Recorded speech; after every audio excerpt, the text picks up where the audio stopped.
Sumainyo ang Panginoon. At sumaiyo rin. Ang mabuting balita ng Panginoon ayon kay San Mateo. Papuri sa iyo, Panginoon.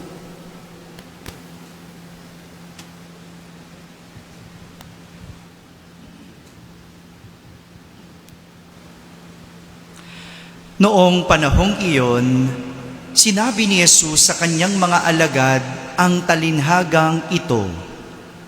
Ang paghahari ng Diyos ay katulad nito.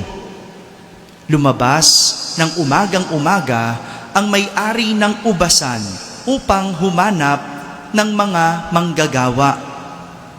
Nang magkasundo na sila sa upa na tig-iisang denaryo maghapon, sila ay pinapunta niya sa kanyang ubasan. Lumabas siyang muli nang mag-iikasyam ng umaga at nakakita siya ng iba pang tatayo-tayo lamang sa liwasang bayan. Sinabi niya sa kanila, "Pumaroon din kayo at magtrabaho sa aking ubasan at bibigyan ko kayo ng karampatang upa." At pumaroon nga sila. Lumabas na naman siya nang mag-iikalabindalawa ng tanghali at nang mag-iikatlo ng hapon. At gayon din ang ginawa niya. Nang mag-iikalima na ng hapon, siya'y lumabas uli at nakakita pa ng ibang wala ring ginagawa. Sinabi niya sa kanila, "Bakit kayo tatayo-tayo lang dito sa buong maghapon? Wala pong magbigay sa amin ng trabaho eh." Sagot nila. At sinabi niya, "Kung gayon, pumaroon kayo at gumawa sa aking ubasan." Pagtatakip silim, sinabi ng may-ari ng ubasan sa kanyang katiwala, "Tawagin mo na ang mga manggagawa at sila ay upahan. Magmula sa huli hanggang sa buong nagtrabaho." Ang mga nagsimula ng mag-iikalima ng hapon ay tumanggap ng tig-iisang denaryo. At nang lumapit ang mga nauna, inakala nilang tatanggap sila ng higit doon. Ngunit ang bawat isa'y tumanggap ng isang denaryo. Pagkatanggap nito, nagreklamo sila sa may-ari ng ubasan. Sabi nila, "1 oras lang po gumawa ang mga huling dumating, samantalang maghapon kaming nagpagal at nagtiis ng nakapapasong init ng araw. Bakit naman po ninyo pinagpare-pareho ang upa sa amin?" At sinabi niya sa isa sa kanila, "Kaibigan, hindi kita dinadaya. Hindi ba't nagkasundo tayo sa 1 denaryo? Kunin mo ang ganang iyo at umalis ka na. Maaano kung ibig kong upahan ang nahuli ng tulad ng upa ko sa iyo? Wala ba akong karapatang gawin ang aking maibigan sa ari-arian ko? O naiinggit ka lang sa aking kabutihang loob? Kaya't ang nahuhuli ay mauuna at ang nauuna ay mahuhuli." Mga kapatid, ang mabuting balita ng Panginoon.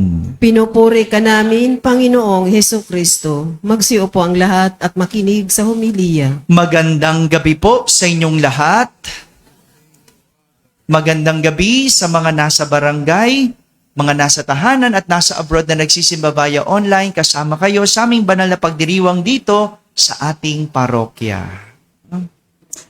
Nitong mga nakalipas na 2 araw, no, simula Lunes, Martes, no, ang paksa ng ating ebanghelyo ay tungkol sa kaharian ng Diyos. Sabihin nyo nga, sino ang nandito nung Lunes? Taas ang kamay. Attendance tayo, no? Kunyari, teacher ako. No? Ay, Father, hindi ka teacher, principal ka sa higpit mo. No? O, sige na, principal ako. Sino nandito nung Lunes? Taas ang kamay. Yan. Taas, taas, taas, para makita ko. Okay. Sino nandito nung Martes? Taas ang kamay. Yan, okay. So maraming wala. Tama? Hello? Sagot. Okay, no, sa mga wala, ihahabol ko kayo kasi hindi nyo maintindihan ang ating pagninilay ngayon kung hindi natin re-reviewin ang mga nakalipas na ebanghelyo. Nung Lunes, tinanong ng mayamang lalaki kung paano magkamit ng buhay na walang hanggan. Alam nyo, yung mayamang lalaki na yon, masunurin sa Diyos. Lahat ng utos ng Diyos, wala ni isa na hindi sinunod. Ngunit, merong isa na hindi niya kayang gawin. Ano yon? Ang ibenta ang ari-arian at ang napagbilhan ibibigay sa dukha. Umalis ng malungkot ang mayamang lalaki. Siguro, hindi niya kayang ibenta. Hindi niya kayang bitawan ang kanyang yaman. Kaya, sa halip na sumunod, tumalikod kay Jesus. Tumalikod kay Jesus. Yun yung Lunes. No? Samantala kahapon, Martes, pinagmamalaki naman ni Pedro kay Jesus na iniwan niya ang lahat para kay Jesus. Iniwan niya at sumunod kay Jesus. No? Iniwan niya yung kanyang pamilya, iniwan niya yung kanyang trabaho o kabuhayan, iniwan niyang lahat at sumunod kay Jesus. Kaya nga, ang tanong ni Pedro, ano naman ang para sa amin? Tingnan niyo, no? Yung mayamang lalaki, hindi niya kayang iwan ang kayamanan. Kaya, ang kanyang tinalikuran ay si Jesus. Pero si Pedro, iniwan niya ang kanyang kabuhayan. Iniwan niya ang kanyang pamilya at sumunod kay Jesus. Pero ang tanong ni Pedro, ano naman ang para sa amin? Siguro kung si Pedro nabubuhay sa panahon ngayon, siguro yung parinig niya kay Jesus, simple lang yung kanyang sasabihin. Siguro sinasabi ni Pedro kung nabuhay siya ngayon, Bekenemen, Jesus. Di ba?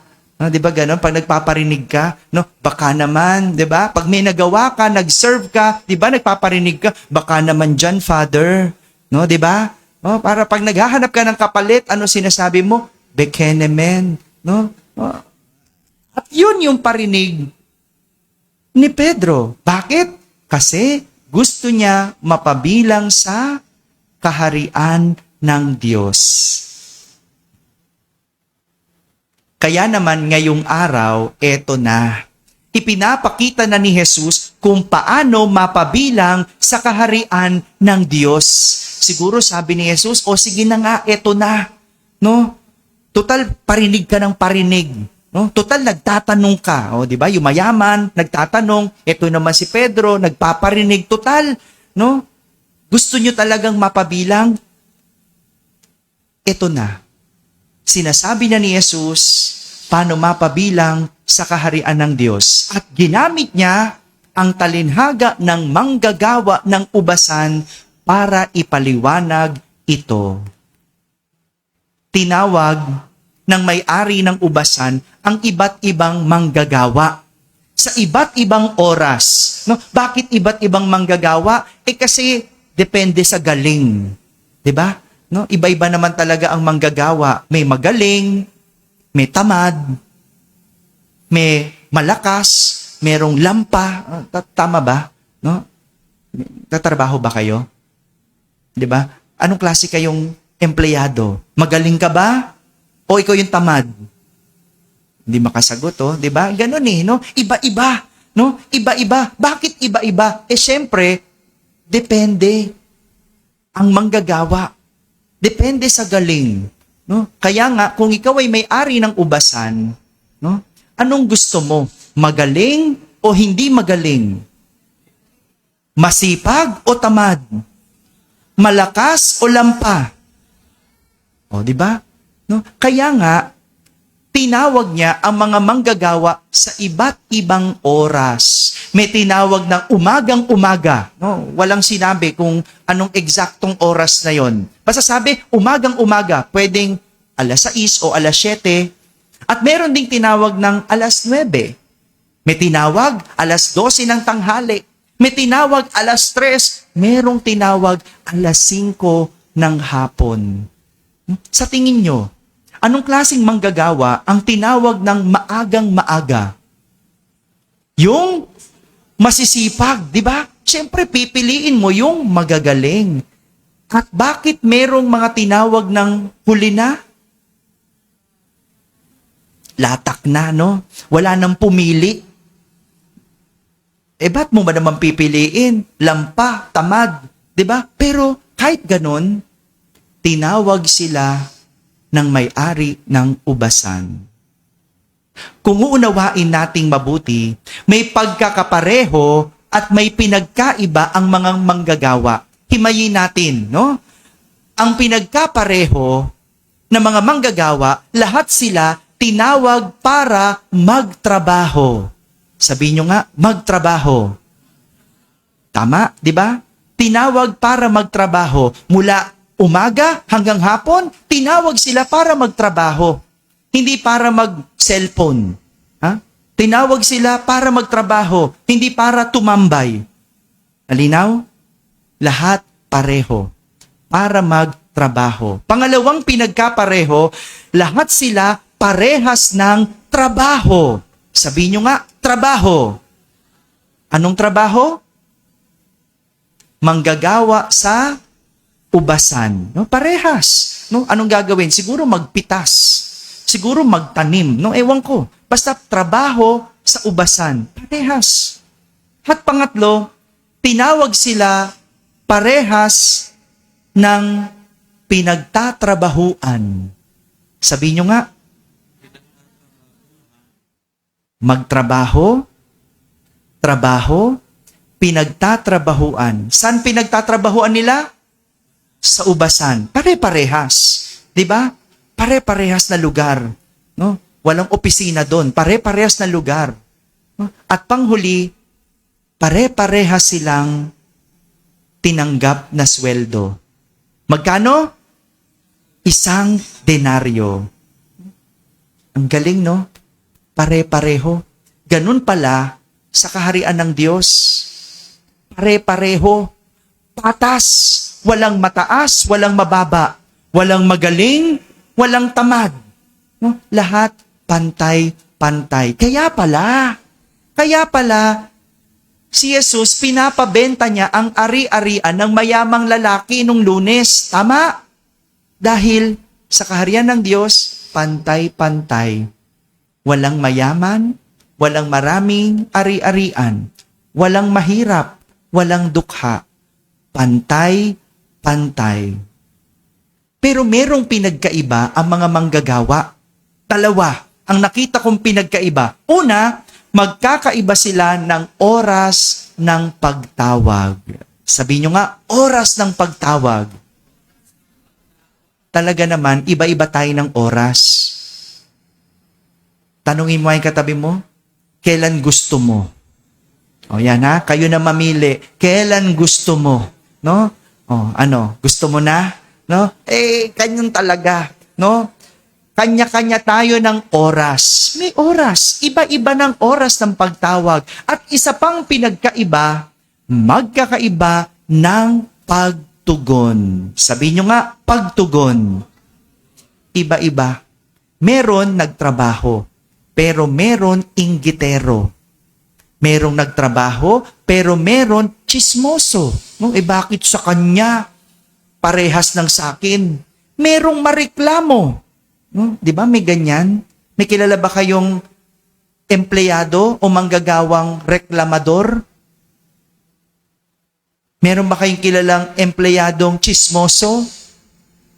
Inggitero? Marami yan. Kasi hindi lahat parehas ng pagtugon. Malinaw. Ang ipinapakita ni Jesus tungkol sa kaharian ng Diyos. Para sa Kanya, Lahat tayo pare-pareho. Lahat tinatawag para mapabilang sa iisang lugar, ang kaharian ng Diyos. Pero dapat pagtrabahuan. Hindi yan babagsak sa iyong harapan. At iisa ang ating pagdadalhan. Iisa ang ating tatanggapin, ang kaharian ng Diyos. Pero sa kabila ng ating pagkakapare-pareho, sadyang may mga taong magkakaiba. Talagang may mauuna at meron din namang nauuna o mapanguna. Meron bida-bida. Meron gusto lagi una. At higit sa lahat, pinagkaiba ng tao ay ang kanilang pagtugon. May mareklamo, may ma-attitude, may masungit, o baka ako yun. May inggitero, o baka kayo yun. May chismoso, o baka si ano yun. Hindi ko nasasabihin. Di ba? Kanya-kanya tayo eh. Hindi ba? Hindi ko alam anong karakter nyo. Pero ako inaamin ko, may masungit, baka ako na yun. No? Di ba, ti princess? Di ba? Pero sa makatuwid, sa lahat ng ito, ang nais ipakita ng Diyos tungkol sa kaharian, walang makalalamang dahil ang Diyos ay makatarungan. Walang makalalamang dahil ang Diyos makatarungan. Kahit sa simbahan, lahat tayo pare-pareho. Sa akin bilang pare-parehas kayo. Ang problema, iba-iba kayo ng pagtugon. Meron pag tinawag mo, nandyan. Di ba, Mika? Wow! Di ba? Pero meron naman pag tinawag mo, ang daming dahilan. May project ako eh. Meron akong school eh. Meron akong ganito. Pero pag tinignan mo, my day, nasa kapederasyon, no? Nandun, di ba? Pero ganun eh.